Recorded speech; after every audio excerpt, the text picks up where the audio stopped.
আসসালামু আলাইকুম। তো আলহামদুলিল্লাহ যে গাছে খুব সুন্দর আঙ্গুর ধরেছে। এই যে আপনারা দেখতে পাচ্ছেন, খুবই সুন্দর। তো মাশাআল্লাহ, দেখে খুব ভালো লাগতেছে। এই যে মানে প্রত্যেকটা ডালে অনেকগুলো আঙ্গুর, যে অনেকগুলো থোকা আসছে। দেখা যায় না, কারণ রোদ্দুরটা ওই পাশ থেকে সূর্যটার আলোটা পড়ে, তো এই কারণে ক্লিয়ারলি বোঝা যায় না। তো কতগুলো বড় হয়ে গেছে, এই গাছটা পড়ে নাই, অনেকগুলো বড় হয়েছে, আবার দেন ফুল আসছে, মানে বিভিন্ন সেকশনে। ওই পাশে দেখতেছেন ওই গাছটায় বড় হয়েছে, এই গাছটায় যে মাত্র ফুল আসছে। এই যে আপনারা দেখতে পাচ্ছেন, একটা পোকায় ধরছে মনে হয় ফুলটা, এখানে স্প্রে করার দরকার। তো এই ফুলটা পোকায় ধরছে, এই পোকাগুলো গাছটা ফুলগুলো নষ্ট করে দেয়। এই যে পোকা,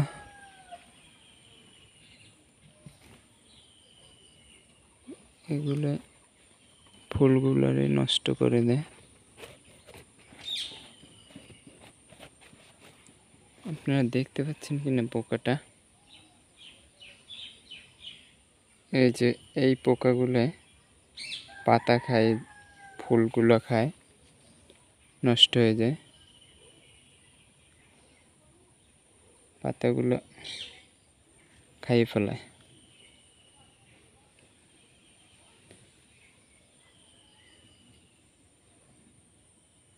পোকাগুলো স্প্রে দিতে হবে, পোকাগুলো খুব মারাত্মক।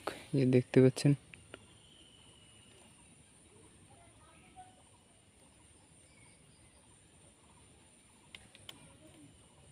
অনেকগুলো, এই যে ফেলাই দিলাম, অনেকগুলো ফুল নষ্ট করে ফেলেছে পোকাটায়। যে ডগাটা কেটে দিলাম, এখানে দেখেন এই যে মাত্র 2টা থোকা আসছে ফুলের।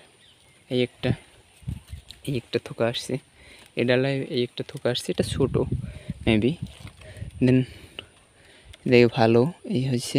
তো এই ডালটা এভাবে বাঁধা লাগবে এই গাছটার সাথে। তো আলহামদুলিল্লাহ ভালোই আসতেছে, এই গাছটাও আসছে থোকা, এই যে। আর এই গাছটাই দেখেন একই ডাল, এই গাছটার এই শাখা, দেন এখানে আঙ্গুরটা কত বড় হয়ে গেছে, এই যে দেখতে পাচ্ছেন, এখানে আঙ্গুরটা কত বড় হয়ে গেছে দেখা যাচ্ছে। আর এই গাছটাই এবার হয়েছে ফুল, ওই ডালে ফুল আসছে, ওই ডালে। তো একই গাছ, এই যে গাছের গোড়া একই গাছ, এই পাশের ডালে ফুল আছে, এই পাশের ডালে এই যে আঙ্গুর বড় হয়েছে। তো বিভিন্ন সেকশনে এটা